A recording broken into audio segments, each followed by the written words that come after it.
again. We are back. And before we get started, I did just want to talk to you guys about an awesome local company that has graced our podcast with a donation. Pitbull Grappling Co., which was founded in 2018 at first to bring cool rash guard designs to Brazilian Jiu-Jitsu and MMA. In 2019, Leilani wanted to focus on BJJ in the Deep South and highlight those gyms. They then wanted to really emphasize women's Brazilian Jiu-Jitsu and mixed martial arts in the South and sponsor a couple of female athletes. They sponsored the first of its kind ever, an open-ranked women's absolute with the Southeastern Submission Classic, and awarded over $3,500 in prizes between cash and event sponsors. They continue to sponsor the absolute in Pensacola and have resumed touring gyms in the four-state area, and they will always focus on quality, authentic BJJ, and continue to do their part to support women in the South. So that's one of the first official donation and sponsor that we've had so far, which is super, super awesome. So we just want to give them a quick little shout out before we got into it today. Yeah, and we really appreciate TJ and Leilani, and they do a lot of cool stuff. A lot, like they do a lot for the local area, sponsoring athletes, going to events, seminars. And when we see somebody cool gear doing anything local, supporting any kind of local, whether it's business or personal or anything like that, because we're kind of a small local podcast too, it means a lot for somebody like that to, help us out. So we really do appreciate it. And if you guys haven't checked them out, definitely give them a look. Their Instagram, I know, is at pitbull.grappling.co, right? Yes. And I don't know if there's what? I don't know if there's. Oh, word. No, that's cool. No, it's fine. I didn't even want to be in the video. No, I don't need to be in there. What are you talking about? Well, they've done a lot of things, like they did the women's absolute. Which was unreal. That was an unreal turnout. Great competition in that. And then they also did a blue belt absolute. Yeah. And yeah. So they've done some really good things, man. So that was just all blue belts, like across any weight class. Is that what you're talking about? Yeah, it was absolutely. It was okay. open. Okay. It was Gotcha. Open. And I also think did they do just an absolute division altogether too? I think where it was just like everybody. Yeah. Where it was like different belts. I know at the blue belt, a blue belt didn't even win it. Yeah, he got his blue belt on the podium. Yeah. He was a 15-year-old. Remember, I told you about this. Oh, that was at that one. Yeah. Me and Rich talked about it. That dude was a savage. Yeah. But he's into a lot of things. Wrestling, sambo, I heard about jiu-jitsu. that whole thing. He seems like a freaking killer, dude. Yeah, and he's huge for 15. That's insane that's his age. Yeah, he looks like a grown-ass man. By the way, this is DJ. Yeah. In studio. Yeah.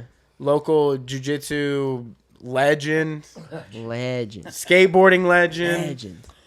Skateboarding legend. Boy, yeah, I wanted to get in on that. Like, ask me whatever you want. So Chris just recently visited. Markovich. Yeah.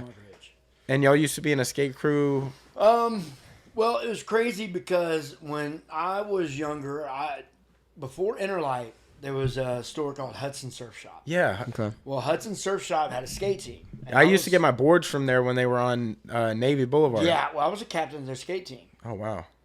So, before I went to Interlight, I was part of Hudson's.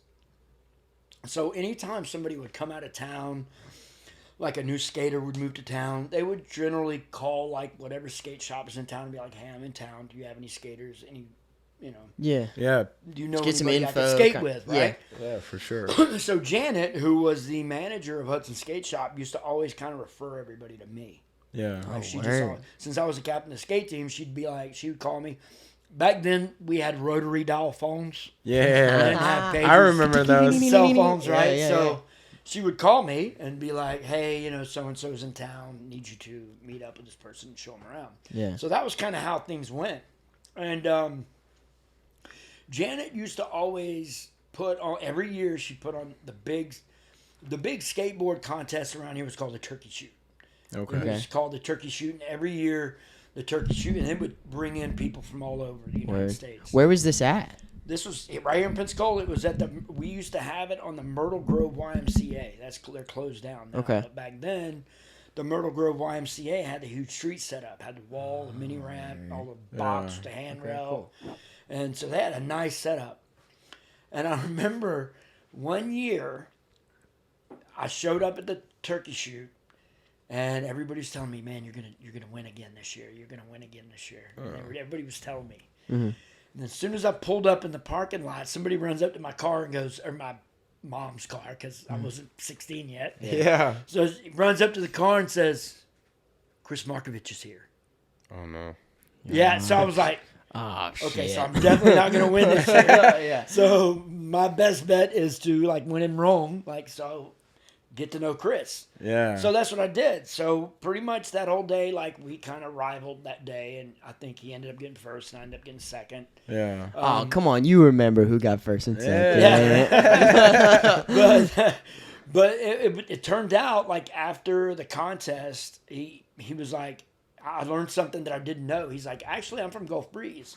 I was like, I had no idea you were from this area. Yeah. And he goes, yeah, I'm from Gulf Breeze. He goes, I graduated from Gulf Breeze High School. I was like, Oh, wow.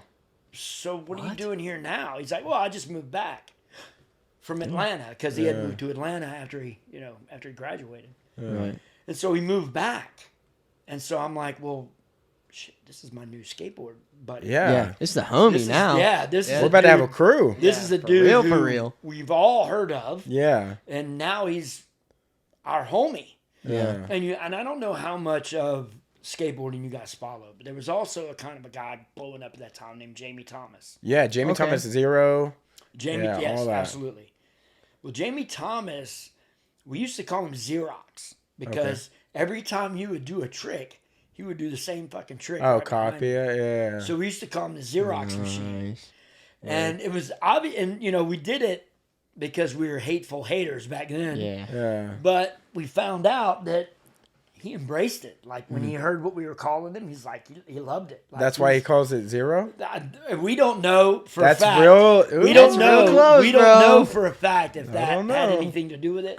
But it is a question that we've all asked ourselves. Yeah. Up in that That's scene. wild. But Jamie Thomas back then wasn't the Jamie Thomas you see now. Yeah. Jamie Thomas was learning. And we were actually a few steps ahead of him. Like every time we'd enter contests, it would be me or Chris in first place, and Jamie was always kind of coming up the rear. Right. Now, that would never happen today. Yeah. Jamie Thomas Yeah. is an absolute killer now. Right. Savage. Yeah. But yeah, growing up, so it was kind of weird. So it was all like me, Chris, Jamie, and we'd all battle it out. And there were some times where I would tell you, especially like at one of the Interlight contests that I remember having, where it was just a battle. Because back then, launch ramps were kind of a big thing. Yeah. People love launch ramps. Yeah. And we were all three launch ramp, Getting it. very savvy at the old launch ramp. So we would battle it out. Dude, that must be so wild. Like, look, seeing the progression of somebody from like back in the day or whatever, Yeah. seeing them kind of around you know what I'm saying? Like, No. Let me tell you. Okay, so for your viewers, I don't drink, so this was a little bit more than halfway full when we started. So, All right. all right, let's do So- a damn thing then. so back in the day, so let's talk about this for a second. So back in the day, it's about 88, 89, when we were all kind of peaking. We were all doing really well. I was ranked. I think most of us were ranked at that point. We all had sponsors. We were all doing really Crazy. big things. Yeah. And I had a group of my friends, Ricky and Chris and Keith, and a bunch of them, all decided when they got out of the high school that they were going to join, or they were all going to go to California and do big things, right? Yeah. Well, I think by that time, Jamie had already gone out there. Yeah. Well, when this happened, see, growing up in my family, I had my mother who was the realist and my dad who was the dreamer.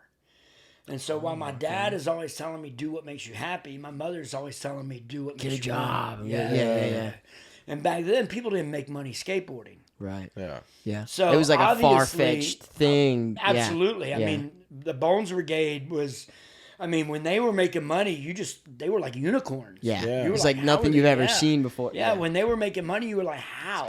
Yeah. That was a big deal because back then competition was everything. It wasn't. Right. They didn't have internet. You didn't Right. have, Yeah. YouTube This. and the gram, right? Yeah. So Yeah. you had to compete. Right. So I ended up joining the military. Okay. Okay, and all of them. That was joined- right out of high school? right out of high school, and all these guys went to California and started blowing up. Well, here's where it all gets squirrely. Me being away from everybody, watching everybody who, by the way, wasn't supposed to be making money at this, Starts make money at this. Yeah. So as you can imagine, I became a little resentful, Yeah. and so I'm not even gonna front, man. For a while, You're like pissed, huh? it bothered me. Yeah. It bothered me every day watching people like Jamie and Chris blowing up. And I was Yeah. right there with them, and I made the decision to. And I'm not gonna lie I would be lying if I told you that there wasn't some resentment, some, I don't wanna call it regret. animosity, but definitely some resentment there. Yeah. Right. And you know what? One day, and this has just happened recently. This happened within the last couple of years. One day, a buddy of mine, Ricky, had called me and said, "Hey, I'm flying back in from California, and I want to see you. I want to meet up with you." So he said, "Absolutely." I said, "Absolutely. Let's meet up." And so I kind of explained to him where I was at with the whole, holding a grudge thing. Yeah. Yeah. And he laughed at me. And I was like, "What are you laughing at?" He goes, "You got to relax, man." Yeah, He this goes, is silly. He goes, Yeah. "Jamie is an absolute killer, and he did it the right way." Yeah. And he challenged me. He gave me homework. And this is what I love about Ricky. He goes, I want to give you some homework. He goes, I want you to go home and watch the 9 Club podcast of Okay. Jamie Thomas. Yeah. And he goes, and watch it, and then message me when you're done watching it. Mm-hmm. And by the end of that podcast, I was in tears because I had felt like such an asshole. Because I had held this resentment and this animosity for a guy who did it the right way. Yeah. Yeah. He went Yeah. out there and he sacrificed Yeah. and he did it the right way. Right. So, I mean, that was a growing experience for me. Like, learning that, that those guys that you grew up with, you should embrace their success. Yeah. Because, I mean, for Yeah. a while I didn't. Well, but I mean, either way, though, it is understandable to feel that way, though, right? Because like it makes you think I about justified it, for sure. it makes you think like, man, maybe I should have done that, or it Yeah. makes you think, oh, I Absolutely. could have gone with them and done, and blown up just like It's they always did. easy And to it's- say that after you see somebody do it. Absolutely, Exactly. 100%. 100%. Yeah. And so like I don't think it's wrong for you to feel or to have felt that way. I mean, obviously you've learned, gone through some things and are definitely a lot better with it now. But I mean, I think anybody in your position probably would have felt the same way too, dude. Yeah. It's like it's hard natural not instinct to feel like that. it's Like hard that's just not. And I tell you what, and I've actually sent Jamie a message and let him know, hey, look, man, you don't deserve any of the any of the Yeah. resentment that I Yeah. harvested towards you. I said you're a what do you call role model. yeah. He's Right. definitely Somebody to look up to Yeah, for sure. But I tell you what was crazy though, the first time I saw him on Tony Hawk's video game. Oh yeah. Oh, that was you. You were Talk like, about oh. a salty dog. Yeah. You talk about a salty dog. You're like hanging out with your friends You're playing like- the game, and they pick Jamie, and you're like, you better pick somebody else. Yeah, exactly. Not up in here. He's Exactly right. He's got the only Tony Hawk game that doesn't have Jamie Thomas Yeah, on yeah. it. You know what I'm saying? Like He somehow broke into it Yeah, and figured bro, out. You no, know cut what, him out. though? I look back, and I watch some of his video parts, and I'm like, wow, man, he is on another level now, man. Did He you- is So, on another Did you level. ever make any video parts, or were you on any I was at tapes? a lot of video. I had pictures, not video. Like I wasn't ever on a company that the only company that I was on that did videos before I was on the team. Okay. So I don't have any videos out there, unfortunately. Gotcha. I really would have loved to put a video part together Yeah. because it was. It'd have been someplace- cool if Hudson was filming all the competitions Yeah. and just Well- showing them over the years of Well, like we the highlights. actually did. That'd They have did. Okay. They did. If I knew what happened to those VHS tapes, yeah. that would be amazing, man. They don't even Bro, sell that would boards be, now. That would be right? a fucking holy grail of like to find the they old do. skate videos. Really? They do. Janet has reopened Hudson and T&W Flea Market. Really? Yes. So Janet has a space in TNW Flea Because Market. I saw the one on Navy Boulevard like kind of change into like American hardware or 100, something. 100%. Yeah, they've got Yeah. new owners. I used to go there and get like Goodwood boards Yeah. and like yeah, get right. completes made because it was like I could walk there from where I lived. Yeah. Oh Yeah. yeah. Damn. So 'Cause there was TNW, they've got well- a spot now, huh? Well, here's the thing about Pensacola. Like, there's some dope ass places to skate in Pensacola. Yeah. Oh, Like, yeah. if you know where to skate, there are some great places. yeah. Yeah. For sure. We just had a reunion here recently. where saw a lot of the that. guys came back in town. Chris came too. Yeah. And we skated this. We skated the skate park at Waterboys. Yeah. Skated Oh their yeah. skate park. Yeah. Fuck yeah. And Markovich hadn't changed, dude. He's still sick, bro. Yeah. That's cool. Like, man. I don't know. Did you ever skate? I skated for 13 years. Yeah. All right. Well, he was doing. It's fakey weird that hard- we've never talked about Yeah, it because like yeah. I he trained was with you. doing fakey hard flips like 2-3 feet out. Really? Oh my Right. god, dude. And he's close to 50. He's pushing 50 like I am. I was never able to get the fakie hard flip. I could do like fakie frontside flips or hard flips, but Yeah, I I was could about to never say, you could do fakie hard hard See flip. me like when Because when I fakie in a hard flip, it would like kick away. right okay which so, is weird. So let me the last time, but now before I started skating again because I've definitely stepped on back on a board since then. Yeah. But when I gave up skating, it was in 1989. Oh wow. Okay.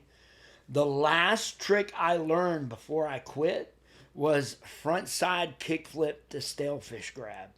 Oh wow. So when I go up on the quarter pipe, I would Yeah, do yeah. a frontside kickflip and Yeah. I would palm it Stalefish. Yeah. And I would palm it because I didn't have hand and eye coordination enough to grab my board. And I know this sounds crazy, so What? I would slap the bottom of my To your board. I would feet. palm Yeah. it. Yeah. So I would do frontside kickflip, Stalefish. Yeah. That's wild. That was the last trick I learned. insane. Me and my buddy Grant grew up. 1989. That's why I was born in 1990. So Jesus. you quit before I even was born. But me and my buddy Grant like started skating when I was like 10. Grant, what's Grant's last name? Belize. Oh, okay.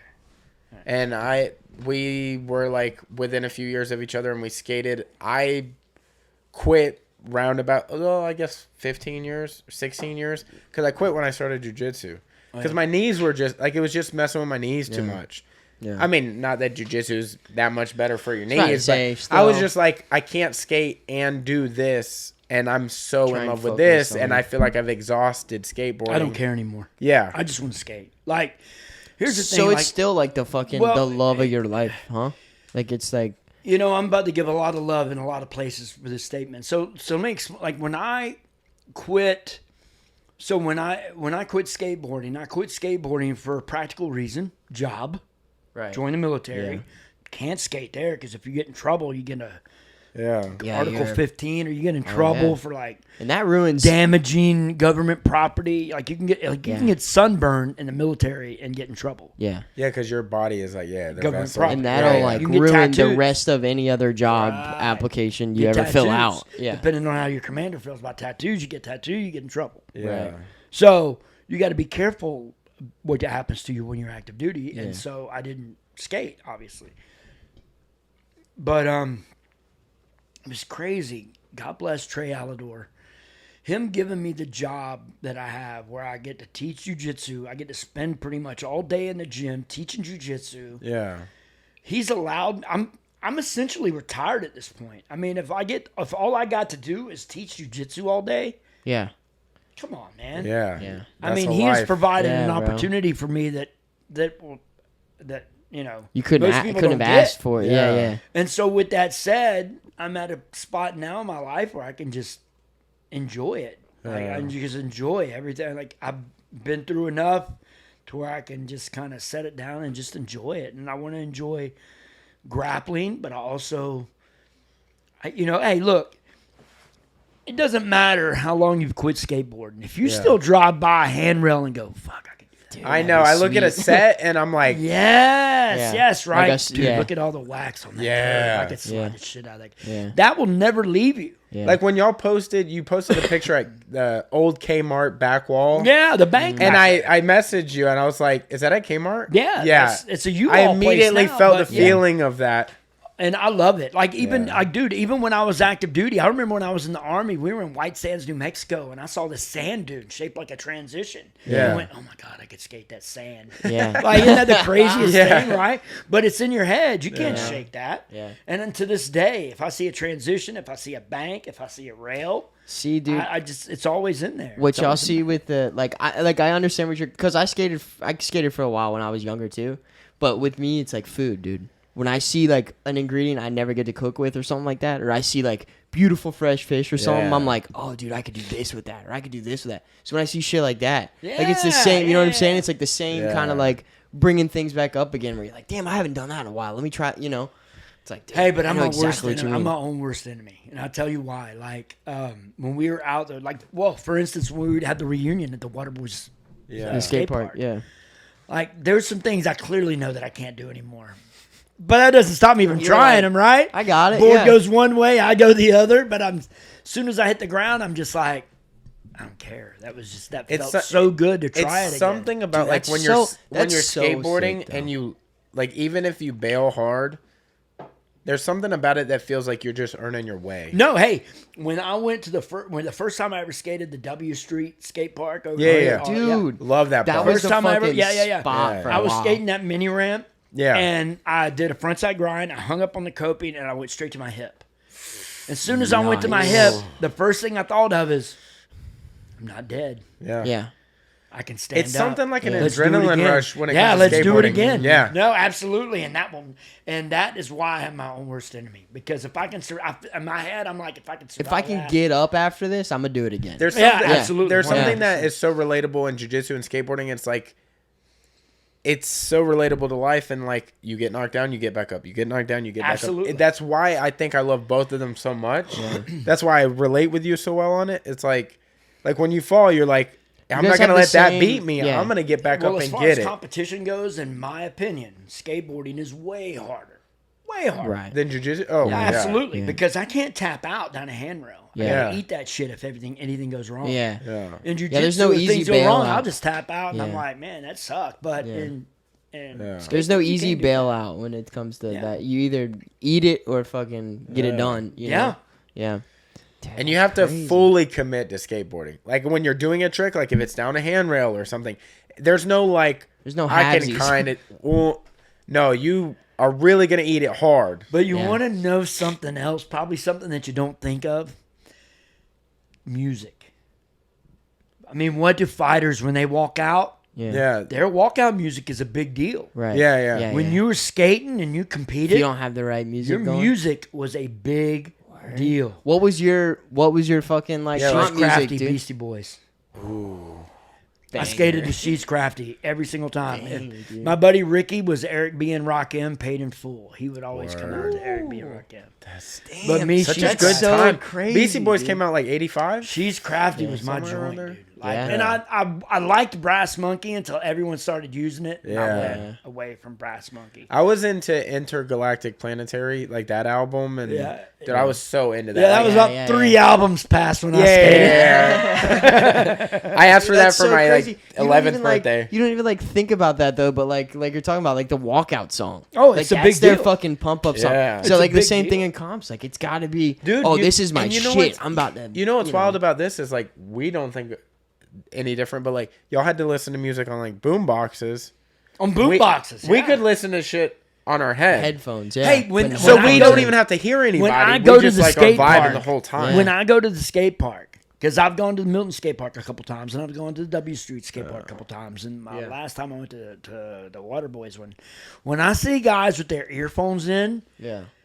I don't. Maybe I'm just an old fashioned guy, but it drives me nuts. Really?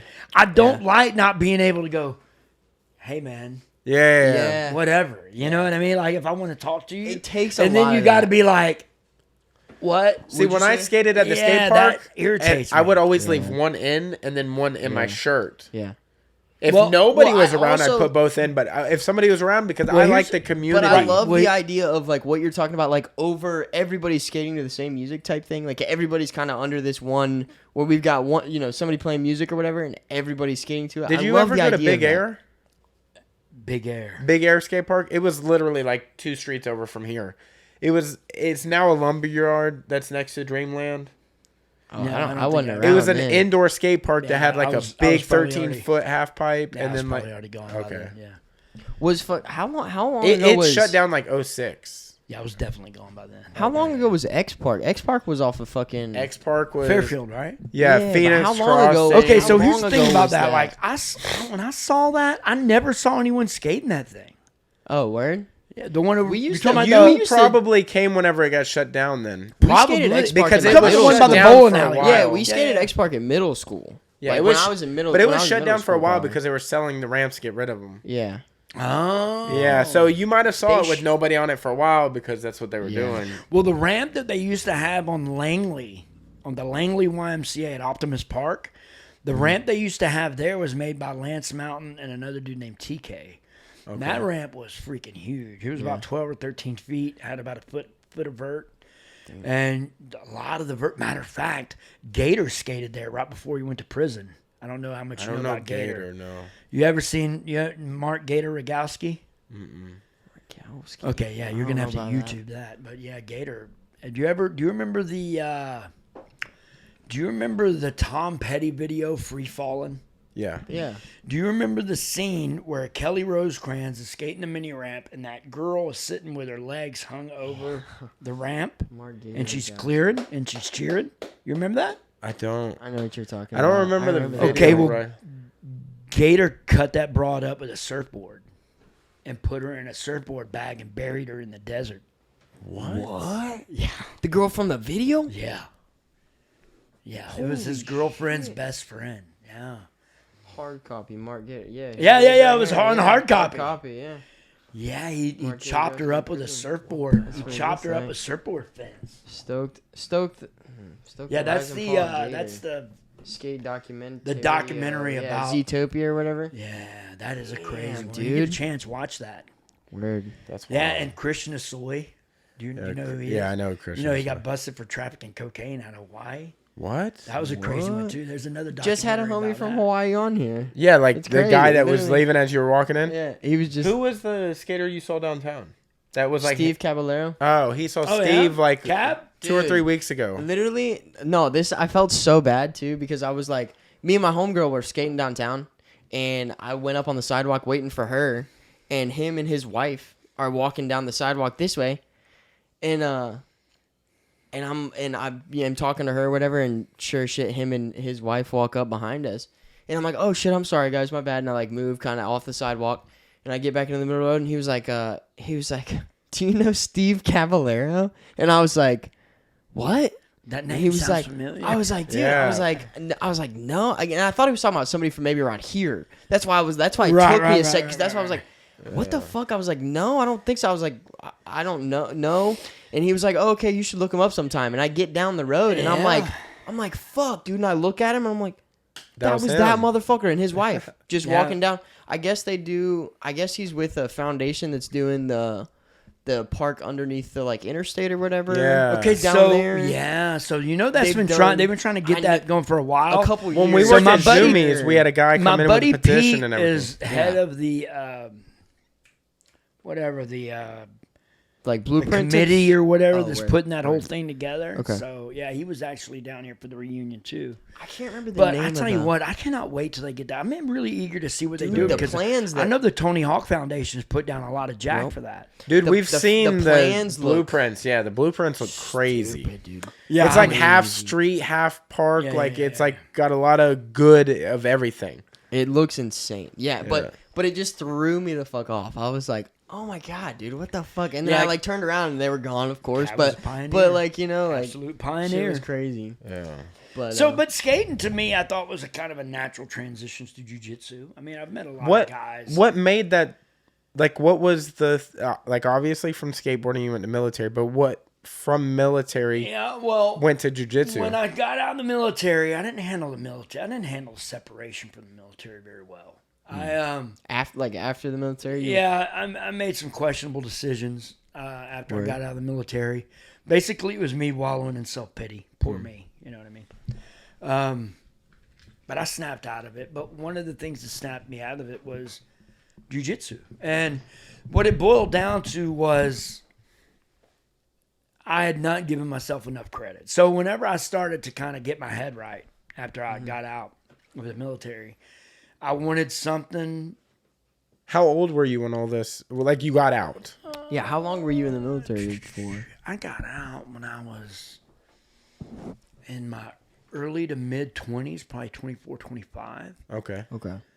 And so I started training jiu-jitsu. So I had about a 10-year break. So I was about 34, 35. Okay. I was about 35 when I took my first MMA fight. And I'd already been training. What year is this? 13? Maybe. 2013? 13, somewhere around there. Word. Yeah. So you took a fight before you were like really invested in jiu-jitsu? Like you were just like, let's fucking do this? Yeah. Wow.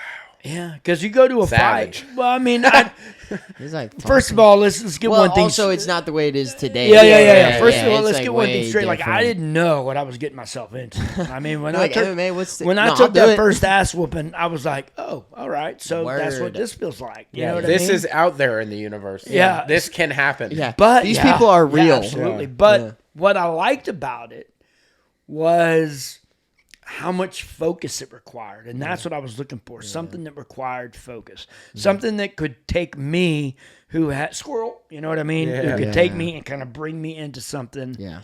Get your tight. head And into one jiu-jitsu thing. was it. Like Yeah. jiu-jitsu was something, for one, I couldn't do fucked up. I can't do that Right. fucked up. Right. Right? Yeah. And jiu-jitsu, if you want to be successful at it, you got to pay attention. Yeah. Yeah. And you got to So- be like 100% fucking into Yeah, it. so it was just one of those things that kind of grabbed me and just pulled me right in.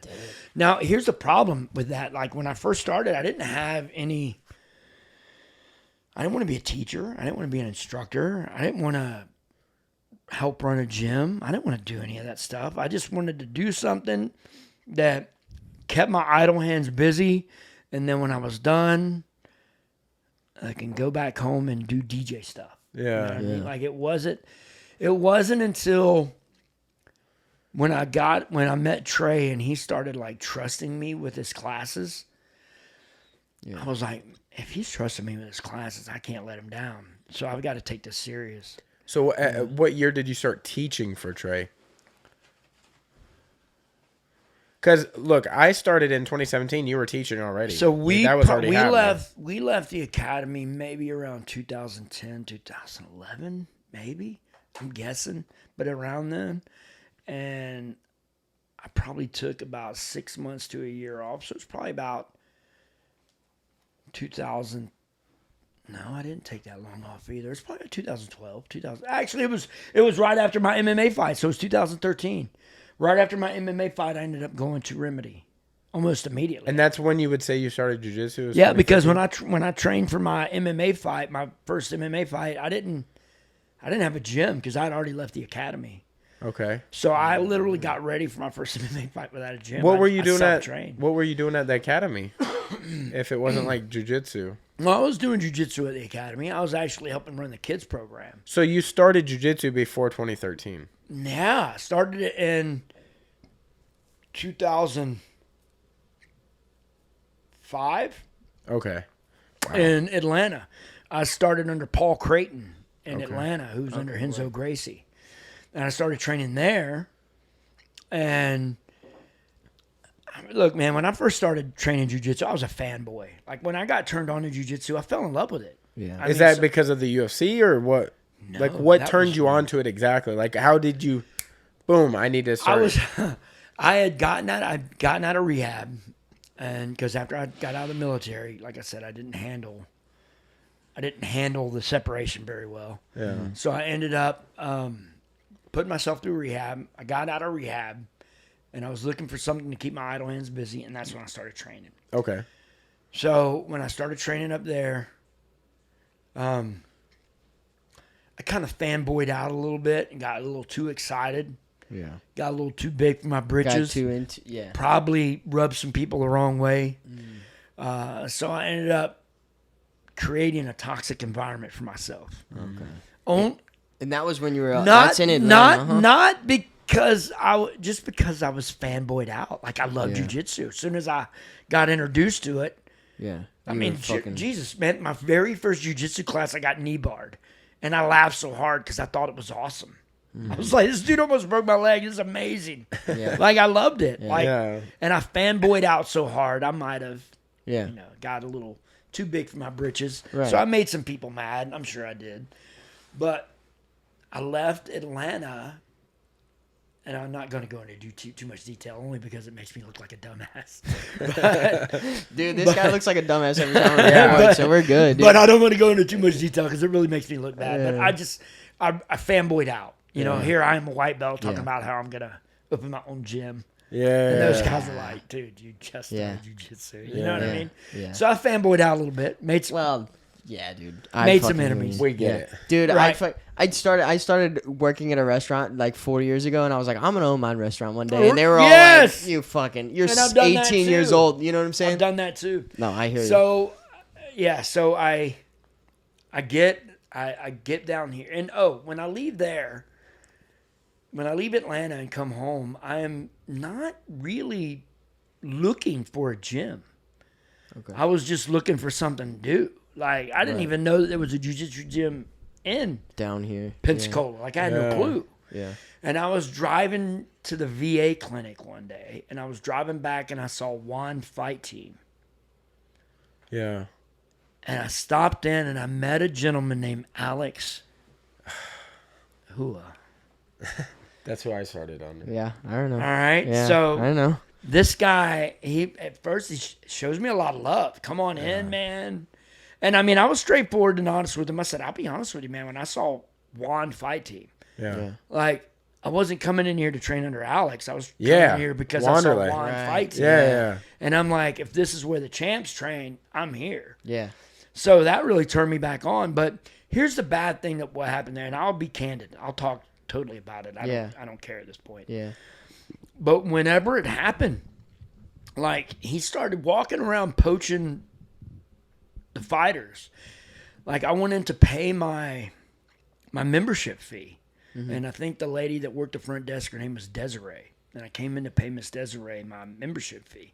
And Alex stopped me before I got there and was like, don't pay your membership fee. I'm opening my own gym. You can just give it to me. And so for somebody who is new to this, in my mind, I'm thinking, ooh, coach really likes me. Yeah. Yeah. He wants Yeah. me to train with him at his It's if hard he's because you're going so out of the way. deep in it. You're like, yeah, so I don't want to be understand. beloved. I don't Yeah. get what's happening. Yeah. To me, coach really likes Yeah. me. He wants to train me. And this is in the beginning when you're just Yeah, kind of I'm getting still into it, so very you're like, impressionable, oh, okay, right? cool, So- yeah. So I'm like, well, Word. I want to follow him. Yeah. So I did exactly what he told me to do. I didn't pay my membership. I waited for him. And then the gym ultimately ended up closing, Right. right? So now he moved uptown to 9th Avenue. Well, when he moved to 9th Avenue, he moved right across the street from my house. So to me, I'm like, bonus. Yeah, this is Yeah. a sign. Hell yeah. Bonus, Yeah. right? This is It's where a I need to sign. be. Yeah. Exactly. Yeah. So I pull up and I'm like, I don't know because he hasn't posted anything on Facebook about his new location and open. So I didn't know if they were even open yet. Yeah. So I drove by. I started to drive through the parking lot and I drove up and all of a sudden I seen him walk out to the door and slam open the glass door because it was in a shopping center. Right. Slams it open and then watches me drive by. It was very strange. And then when I got home, he had unfriended me on Facebook. What the fuck? So I was like, what the is fuck? going on? Like, I've been defending this guy Yeah. when people talk to me about him. Yeah. Yeah. You know, calling him a fraud. And I'm like, bro, you just don't know him. You haven't trained under him. Yeah. You're sticking I'm, like, up for defending him, this guy. Because at that point, you're still, you know, Yes, you're I'm like still homies. invested. Yeah. I'm still a Yeah. student. Yeah. And when he unfriended me on Facebook, that was pretty much a wrap. Yeah. Because that let me know where his head was at. Wow, this dude will just unfriend me on Facebook like a 13-year-old. Yeah. I was like, all right, I'm kind of over this. Yeah. And pretty much at that point, I was done with jiu-jitsu. I wasn't really. So that was what time period was when was that? Would you say when all that went down? that like was year-wise? right before. That was right around 2010. Because right after that, I ended up going to the academy Okay. in Pensacola. Okay. And I stayed there about about 2 to 3 years. Okay. And then that's when I ended up at Remedy. Gotcha. Because when Trey and I left, we didn't leave at the same time. Or we left at the same time, but we didn't leave together. Like Trey left for his own reasons, and they had gotten rid of Helio Seneca as their lineage and went with Adriano Lucio, I think. Yeah. And I don't have anything about Adriano. I think Adriano's a fantastic human being. But I was just kind of loyal to the Seneca lineage. And I had been brought up there. So when they replaced him, I didn't have any hard feelings. I didn't understand the etiquette of gyms. And I didn't know when you leave there, you're all of a sudden a pariah. See, You know what I mean? that's what I never, like, I didn't understand that until Josh came on. Yeah. Like, I mean, I kind of understood that from you, but when Josh came on and kind of cleared the whole... Josh like, Overton? Yeah, it's like there's a whole, like, you stay with the family type thing It's or very whatever, the way you strange, train. yeah. Whoever you train under, it's like, you know, you have to be a part of this, which, I mean, I understand. Because I still considered all those guys very close friends, but they wouldn't take Yeah. the phone calls anymore. They wouldn't answer See, my that's messages. what's crazy It's to me. very- You know, it's like, but I feel like it takes a good somebody who who doesn't look at it that way to be a good trainer or whatever, you know, Well, or here's the thing. teacher or Well, whatever it is. You know what? That's an interesting fact that you made. But here's the thing. Like I used to say this all the time, dude. If anybody of my students want to leave, I wouldn't care. Yeah. But I'll be honest with you, it hurts a different way. Right. Yeah. Right. I mean, regardless of how, and I didn't understand that until it happened to me. But yeah, it hurts a different and way. see, For that's sure. what it's like the kitchen aspect of it. I'm gonna throw the kitchen thing in here. I've a been in the couple bar and times, and I restaurant cook. I'm business. sorry. Yeah, You can cook? you guys tell that I cook? I've been in the bar and Jesus. restaurant business for 15 like, years, bro. So but like my, you know, the chef that I've worked under for 5 years, he always tells me, dude, go do what you want to do. Like I don't want to hold you to anything. He's Yeah. like, do you know, learn That's as just much a as you wise can. point of view. And but that's what I'm saying is that's why I made that point is like to be a good teacher, I feel like you have to be able to let your students or your peers or whatever the people that you know you're teaching to go do what they need to do to learn and better themselves, right? well, here's And like even though you're saying even though I know he wants me to go do what I want to do, I feel like either way, even if I do leave, it's still gonna hurt in the same way kind of you're talking about. It hurts. Yeah. It hits a little different. well, here's the axiom. You know? Here's the axiom of that situation. So Trey, okay, so it's about confidence. So as you as an instructor, you have a lot of confidence in what you're teaching your students, right? Yeah. And I know Trey is absolutely huge on cross training. You want to go over there and train with them? Go train with them. He's huge. He has enough confidence in his jiu-jitsu to say if you want to go train with somebody, he's not worried about you stealing his students. He has enough confidence in what he shows. I'm not there yet, brother, and I'll be honest with you. I just got my black belt, and I have the worst case of imposter syndrome that you've probably ever seen in your life. Like, it's just bad. And so that's what I mean by the axiom of that. Like, me trying to tell people, go cross-train, I want to display the aura of having a lot of confidence, but at the same time, in my head, I'm thinking, what if they show him something that I've never showed him? Yeah. Trey doesn't worry about that. Trey has the confidence and he'll put it out there. I'm not there yet. I'm still learning how to be a black belt, if that makes any sense. Right. Like, and I don't know if this is like an uncool thing to say as a black belt, but the imposter syndrome for me was real. Like, I mean, that's with a lot of stuff. even now, Yeah. like when and I'll teach something that I've taught 100 times, but as soon as I see a new student come in, I'm like, I wonder how long it's going to take for them to realize I don't know what the hell I'm doing. You know, and that's real for me, and it's something that I still go through. Yeah. Like I haven't got there yet. But you have to look back on like your years of experience, like your track record of putting it to it's the like test. you're It's there. not like you're just throwing up this formula that doesn't work. You actually compete and show, Yeah. hey, these techniques work. And you're there for a reason. Obviously, you know, you've made it there because Yeah. of, you know, you've shown. I mean, and Trey trusts you. yeah. Yeah, and Like- all those things that you're saying, Yeah. that's it. That's in Yeah. my head every day. I Yeah. have to battle with That's that. what keeps you, Like, know, yeah, I kind have of to battle sane with and that. Like yeah. when a student asks me a question, like, "Well, why don't you put your arm here versus there?" I have to stop and think about it for a second. Yeah. Where Trey would just rattle off an answer, I would be like, "Damn, that's a good question. Like, why Yeah, don't you put right. your arm here?" Like, I'm not there yet. And even though a lot of people trust me with their jiu-jitsu, sometimes I probably shouldn't even say this on the podcast. Oh, you're but- good. But sometimes I think to myself, I can't believe they're trusting me with their jiu-jitsu. Yeah. Like, Yeah.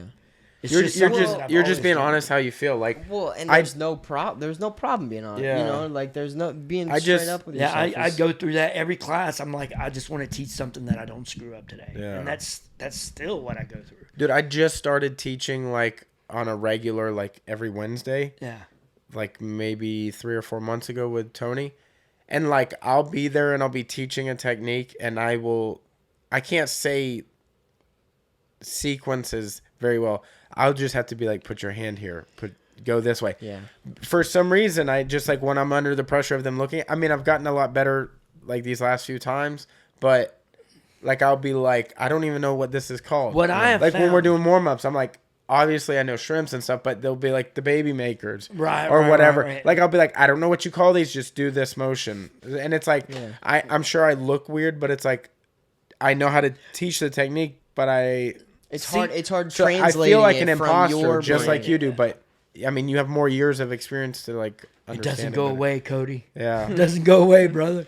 Like for me, like I do know that I know what I'm doing. Yeah, I mean, for sure. I you do. I mean, if I want to sit here and honestly be true to myself, yes. Be boastful, bro. I've Be done boastful, some you know? things that I'm very, very Like, proud seriously. of. Yeah. I've done, like, I tell you what, you may not think, like, I had a match with Derek from Checkmat, and he won, but that was one of my favorite matches I've ever had. Only because he's a proven, tested guy. Yeah. And we went the whole round together. Like, I may have lost, Yeah. but to me, that was one of my favorite matches I've ever had. Yeah. I mean, I choose that match over the flying triangle. I choose that match over the toe hold. Was that I the one- loved that match, even though I lost. Yeah. I It meant loved. more to he you gave than- me every look. He defended every. I mean, he just gave me Yeah. Yeah. good, It was solid perfect. jujitsu. Yeah, and I loved that match. That was at UWF. That was no, the UWF was with Johntown. That was with the Flying Triangle. Okay. This it was at the fairgrounds. Me and Okay. Derek. Yeah, yeah. That was man. I tell you what, I would like to have another match with Derek. He's just so freaking good. Yeah. And he was just so fun to roll with. And I just got the most respect for that guy. So I would love to have another match with Derek. Yeah, it'd be cool to have a big card again like that. I don't know, man. Yeah, I if I was you, like I know like I deal with anxiety, so like I definitely feel you, and it's hard to tell somebody like just don't feel that way. Oh yeah. Like yeah, that's cool. You can say you can yeah, say you that. can Oh say man, that. don't That's feel cool. that way. Oh, Oh, man. well, since you said it like wait. that. Yeah, I didn't think of Wait, not I cannot feeling. feel that way. Oh wait, hold on. Yeah. But I promise you, a lot of people look up to you as a role model and like talk very highly of you. Like even not when we're at your gym, like people when we're at Panacea, we'll talk about like being at your class or like how good of a time it was or how good of a technique it was, or like I'll just randomly be going over something and they'll be like, yeah, DJ taught that last time we were there. Oh my goodness. So it's like your It's nice. imprint on the jiu-jitsu community is Making an wide, impact. a lot bigger than you think it is. Oh man, I appreciate you saying that. Yeah. I tell you what though, man, like coming up, like this whole the jiu-jitsu community is weird.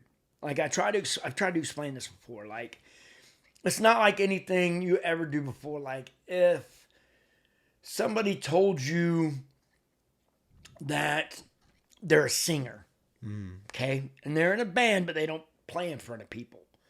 I mean, you're really gonna only take their word for it at that Right. point. Well, I've never seen him play, but he says Yeah. he's a good singer. And Yeah. jiu-jitsu, you cannot do that. There are so many opportunities for you to show it. Yeah. Or shut up. Yeah.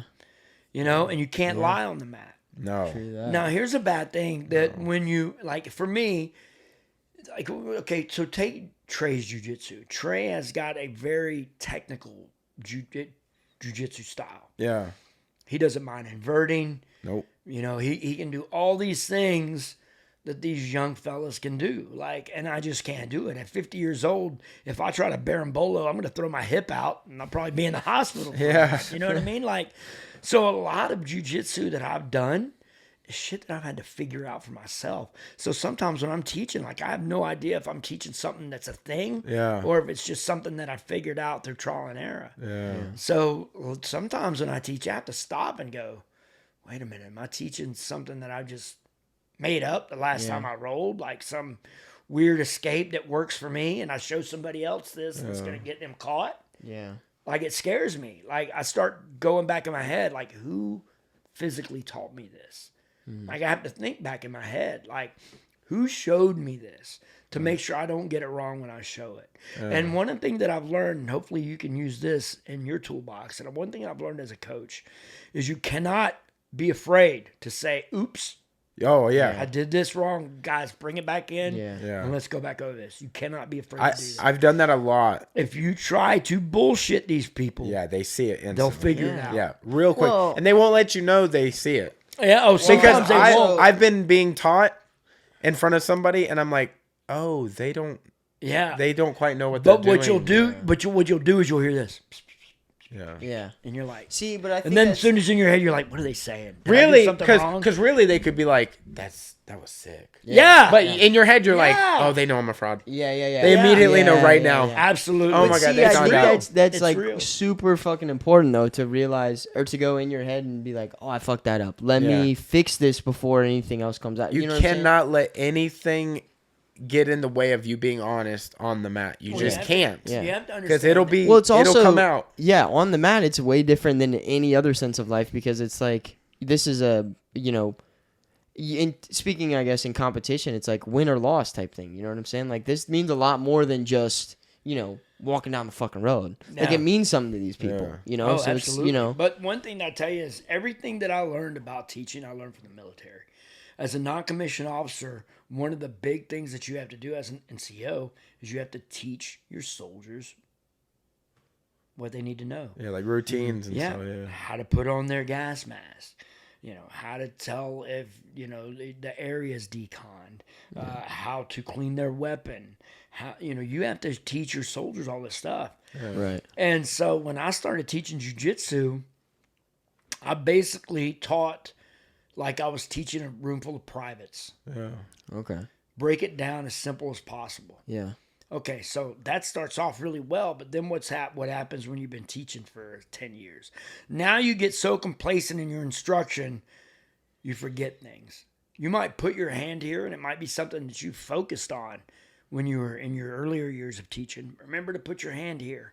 Yeah. But now you've been doing this for 10 years. You might put your hand here, but you might forget to say it. Yeah. Right. You know what I'm Because it's just saying? second nature to you. Yeah. And so you have to constantly keep yourself in check. Am I going through this right? Am I making sure these Right. details are being presented Correctly and in the and most yeah simple form that they can understand both. And I don't know if it's normal, but for me, every single time I teach, I critique everything I do as I go through. Like I'll teach it and I'll go over it. As soon as all right, break. Everybody goes about it. I'll immediately go back into my head and go, is this the right Yeah. thing? did I Or- just go through right? In case Or I have to bring what it I back miss, or Right. dang, that was a little too far. in. Yeah. Oh, maybe I forgot something. Let's go back in. Yeah. Like immediately, I'll double check myself as I go. Boom, Yeah. Boom, boom. Yeah. Damn, But I tell you what, though, man, I love teaching. I wouldn't change it for anything. Yeah. so a lot of the way you teach, like you said, is from military military. stuff, huh? Yeah. And you were how long were you in the military for? You I said joined the 4? military in 90. So I joined during Desert Storm Okay. and was on the USS Eisenhower because Oh, word. I was in the Navy before I was in the Army. Oh, So I was in the Navy. I was on the USS Dwight Eisenhower. damn. That's a bad bitch And right then there, as soon dude. as we got That's a back, bad I was in the bitch. Navy for 2 years. I was in an apprenticeship program. And I was a troubleshooter and a plane captain on F-14 Tomcats. And Dude, I used to have a picture of F-14 Tomcats in my room as a kid. I shit you not, dude. yeah, Shit Top you Gun not. was our favorite. For sure. he loves Top Gun. Right? Dude, I've got a copy of it in my room right now. My favorite Right. movie of all time. I shit you. Let's go watch Top Gun 2 together, dude. But- Look, we're going to watch Top Gun 2 together. I don't even We're care. making plans. We're making plans, dude. So I hear, so I did my 2 years, my apprenticeship, and back then they had a re-enlistment window, which means you had a certain time you had to re-enlist, Right. and if you didn't re-enlist in that time, you had to You get were, out. yeah. Well, my re-enlistment window had closed, and as soon as it closed, it dawned on me that I wasn't ready to get out. But by then, my re-enlistment window closed. I couldn't get back in. So when I was doing my debriefing with my commander in the Navy, he asked me, he goes, "What do you think?" And I'm like, I don't want to leave. I don't want to leave. Yeah. Like, and it's too late. And he goes, well, because in the apprenticeship program, and here's why I wanted to leave. In the apprenticeship program, I was an airman. I didn't technically have a rate. I didn't have a job. So as an airman, I could work in that rate I could work in that area for 2 years, but then I had to decide what I wanted to do after that 2 years. Right. Well, at the end of that 2 years, I wanted to blow shit up. I wanted to work with bombs. Fucking do some shit. But Yeah. they were closed. They were Move like, some well, you can't dirt. do that. You got to pick something else. I'm like, well, I don't want to do anything else. I want to blow shit up. You You're told me being I like could stubborn. pick. You being stubborn at that age too. You're like, no, this is what I want. This is it. So I was like, well, I'm going to get out. Yeah. And so when I talked to the commander about that, he's like, just come back and see me tomorrow. So I left his office, went back to the barracks, slept it off, went to work the next day. After work, I got off and I went up to the commander's office. And he was sitting there with a buddy, old drinking buddy of his, who was a Army recruiter. And he goes, look, if you don't want to get back in the Navy, you can talk to this Army recruiter. This is my buddy. So I was like, let's do it. Yeah. Let's do it. So I talked to him, and he was like, you want to blow shit up?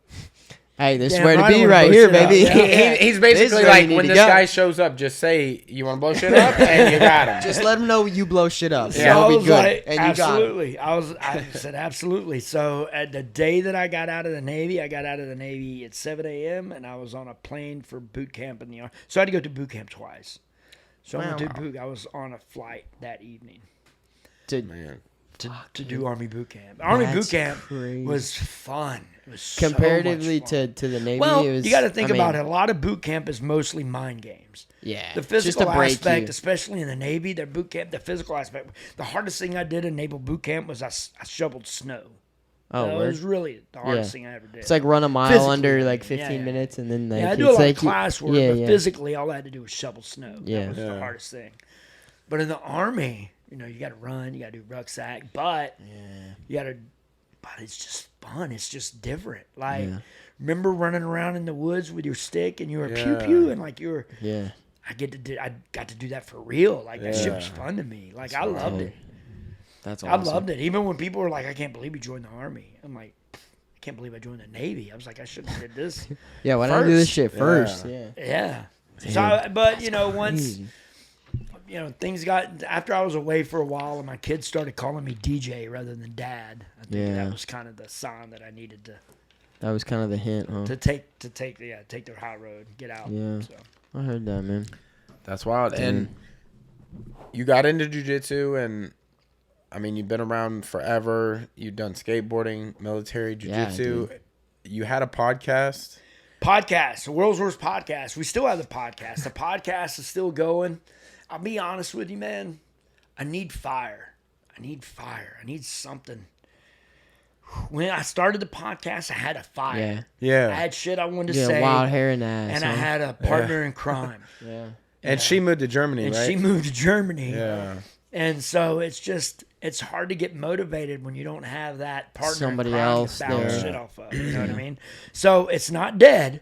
Okay. It's not dead. That's what we love to hear, baby. It's just waiting for that fire. It's waiting. Now I do get a lot of opportunity to commentate on, when we have the super fights, when Pitbull gets to do the absolute divisions. Anytime Southeastern Submission Classic or Southeastern Elite Combat has a show, they ask me to be to commentate, which is something I enjoy. But I would really love to tackle some issues, man. I'm not gonna lie. Yeah. I think one issue that I really want to tackle is coaching. I want to bring more coaches on. I want to talk about coaching. Yeah. I mean, there's coaching of all kinds, or just look, jiu-jitsu? man, everything. Okay. You've got wrestling coaches out there. You got jiu-jitsu. You got striking coaches. All these coaches demand the same thing. Yeah. They don't want to waste their time. They demand your attention. Yeah. So how do you think a coach feels when you care more about what you look like on Instagram than you Oh do my about God, the work you put in? dude! Hey, we're gonna have to talk after Okay. the podcast about something. So but it's very he's frustrating. talking about what you think he's talking about. I know. So it's he very is. frustrating, Dude. as a coach. That sucks. It's very Oh frustrating. my God, dude! Bro, full circle, baby. Yeah. It's really frustrating as a coach because Dude, I couldn't even Because fucking look, when a imagine. promoter calls you and says, how's this guy gonna do? What's he gonna do? He's And gonna you go, take way man, too he's many dedicated. pictures." He's gonna give you a good Yeah. show.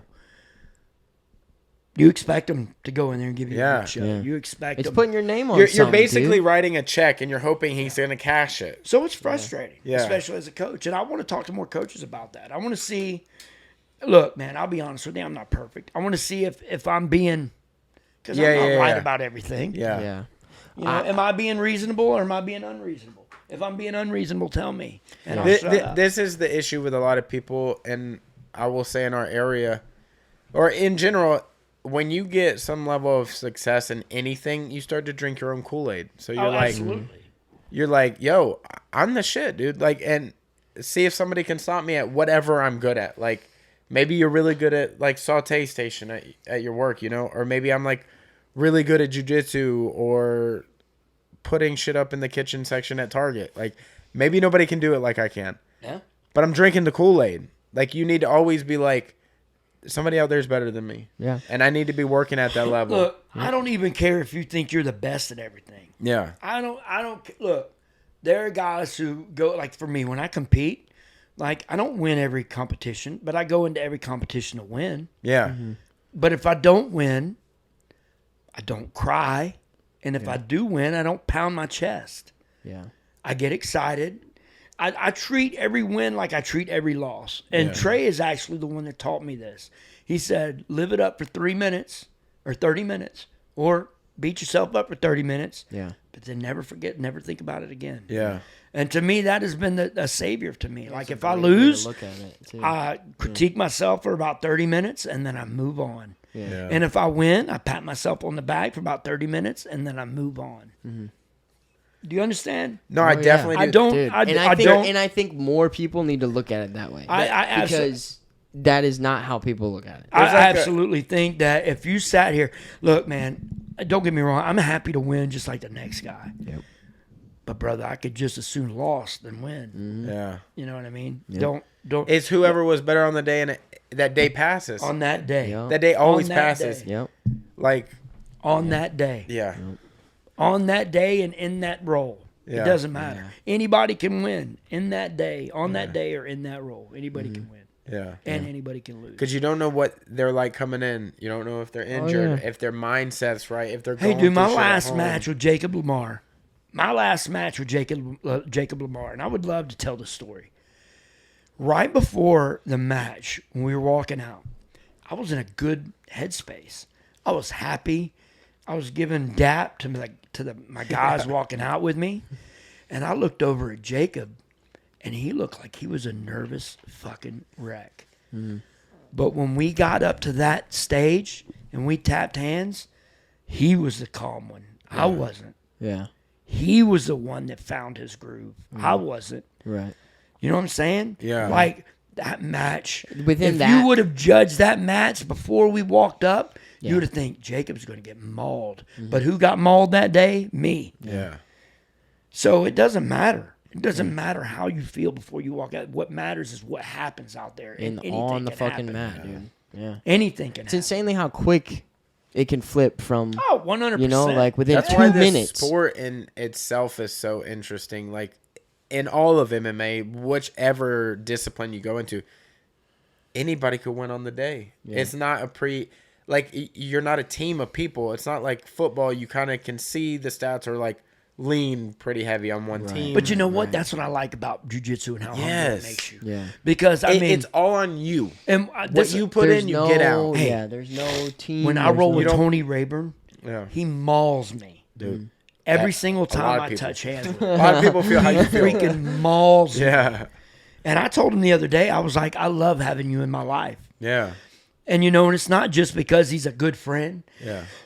It's because anytime that I'm sitting around thinking that I'm the bee's knees, Yeah. I can just roll with him. It's that motherfucker who puts you in Yeah, check. and then Yeah. I'm like, you know, I got a little work to do. Yeah. And I love that. There's a I few- love Oh, that. yeah. There's a few Humble you a truth little keepers bit. in your life. Oh, I Tony's love one of them that. people, like, you Yup. get to really see Dude, where you stack up. Like, what's up? I mean, I know I've got a long way to go when it comes to my culinary expertise, right? And sometimes I get a little big for my britches. Yeah. And I'm like, damn, I got my shit figured out. You know, I'm doing this fucking thing.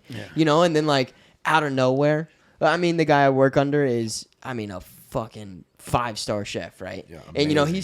he's taught me all kinds of shit. But sometimes I'm like, damn, I'm making specials and shit. Like, I'm fucking doing this thing. And then he'll come in one day and be like, you ever heard of this? You ever done this? Done it this way and done it? And I'm like, yeah, no, I haven't. I haven't seen any of that before, chef. Yeah. Actually, that's great. You know, like shit like that, where it's like sometimes you need a little bit of that fucking smack in the ass to humble your ass up. Well, know? I tell you what, And I'm never saying that I feel like I'm more than that person, right? You know, I've never have felt that way. But sometimes you do need a little bit of that to just be But like, it's yeah, awesome because he's gonna show best, you bro. he's gonna show you some shit you the probably wouldn't have best, seen dude. it Yeah. otherwise. like You know what I even mean? today, dude. We both got there early, and we were both like just kind of busting shit out, like just working on stuff kind of on our own, just going back and forth. You know, just like, oh, have we tried this yet? Let's work with this dish real quick. Let's, try and work on it. And it's just like those couple hours where we can just kind of fucking, bust shit out together and butt heads a little bit, but in a good way. Dude, it's fucking, the first 3 hours of work today were like, made me almost fall in love with food again. You know? Well, It's you're like gonna- when you you're do gonna have shit. those days, there are things in Japanese jiu-jitsu that I'm like, and you know what? Jiu-jitsu is one of those things where if you get too comfortable, too complacent, Yeah. you can get bored with it. Exactly.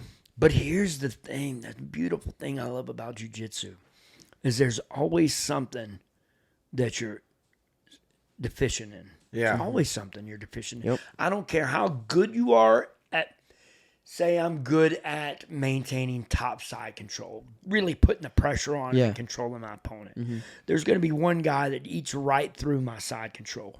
Yeah. So guess what? Now I've got to relearn it. I've got to buckle down. I've got to figure Yeah. some more. There's always something there's always something you can work on. Yeah. There's always an area to improve in.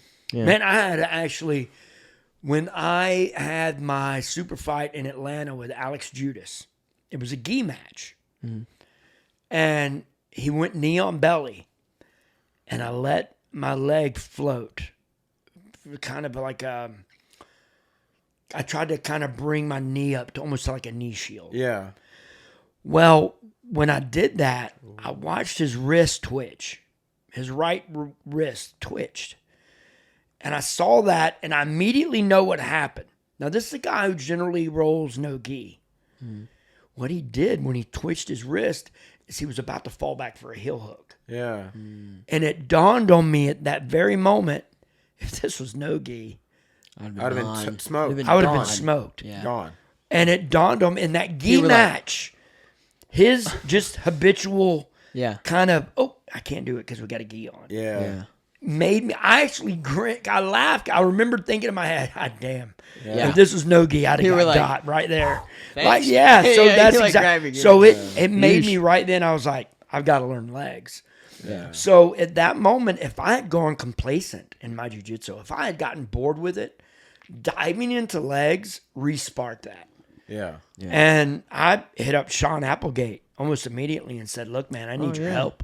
I need you to help me. And I explained to him what happened. And he had no qualms with sharing his knowledge with me. I have got the most respect for Sean Applegate, man. He didn't judge me at all. He said, come on and let's work on it. And he showed me, he answered every question I had. But I didn't want to, I wanted to figure some out for myself. Yeah. I didn't want to have him feel like he was trying to have to nurture me. Yeah. Yeah. You know what I mean? So I wanted him, I'm like, just show me the basics and I'll figure it out for myself. And he did such a good job of showing me what I need to know. It really helped me dive into the legs and really relearn a whole area of jiu-jitsu that I had never paid attention to before. Yeah. Yeah. And this was still early enough in the whole leg game to where I could progress with the rest of everyone else. Like Yeah. I didn't. And, weren't falling and you remember, behind you used to come train with me at my house. Yeah. And those were the prime times when that was when I was figuring know. all that out. When I was I'm aware. when we were figuring all that out, when we were diving in, because Thrasher and I would spend hours watching DVDs, and then we'd go out to my garage, and then we'd try it. If it didn't work, we'd go back in, watch some more, figure it out, go back out. And this was I think I've had 2 or 3 major progressions in my jiu-jitsu, and that was a huge one. Yeah. That was an enormous one. I feel like you always, like when you're about to make a progression in jiu-jitsu, what it feels like is if you're driving up a hill, things are real hard because like you're going up a hill.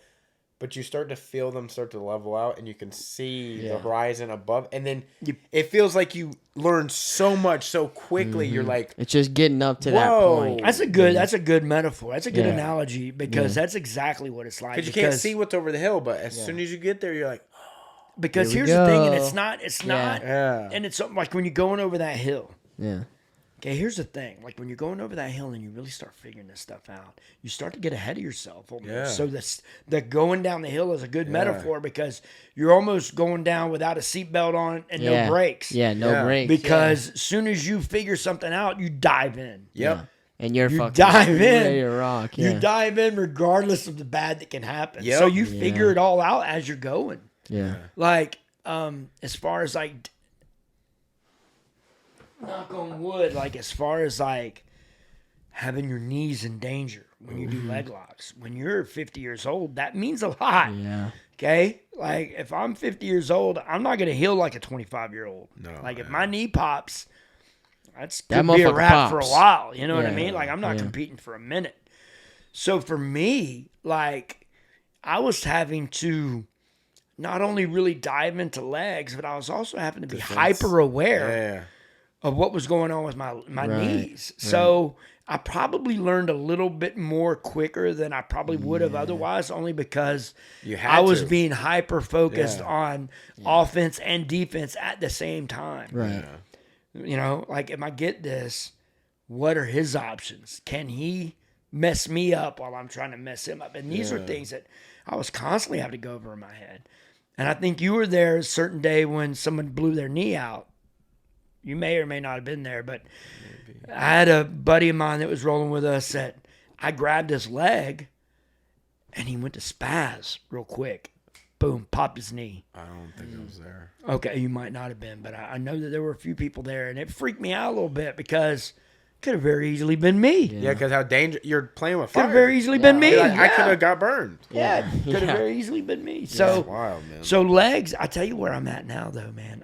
I've discovered wrist locks.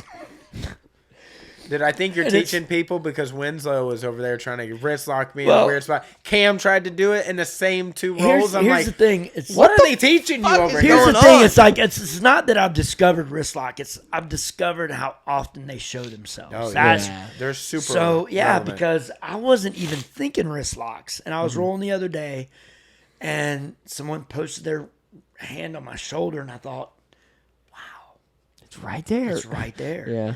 And then again, he posted on my other shoulder, and I went, damn, it's right there.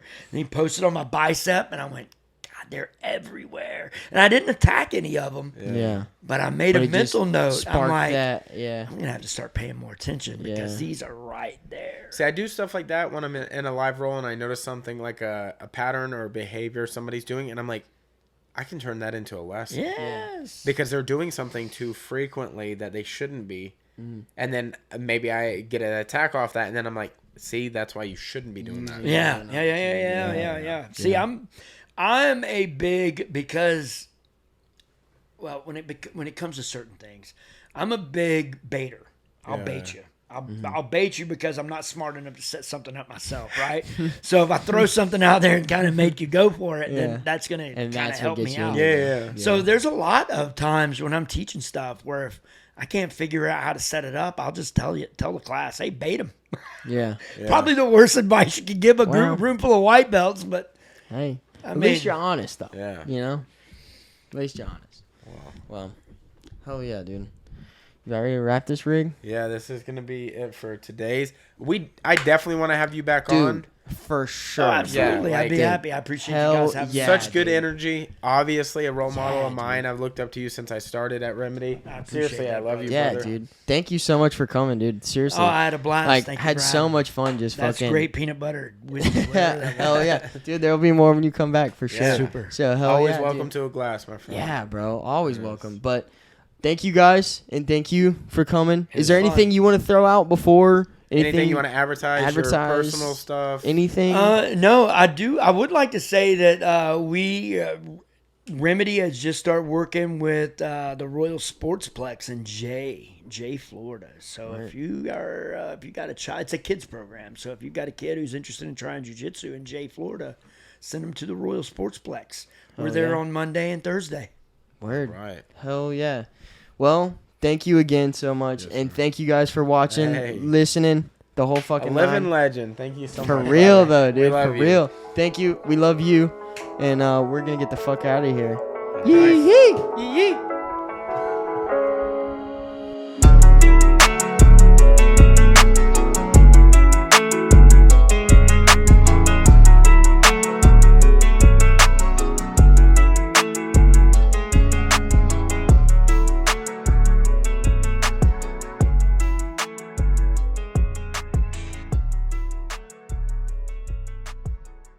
Well, I hope some people found some interest in that, bro. That's like, that was I'll so get a message awesome. from Jamie Thomas saying, go fuck yourself. I never hated or I never liked you.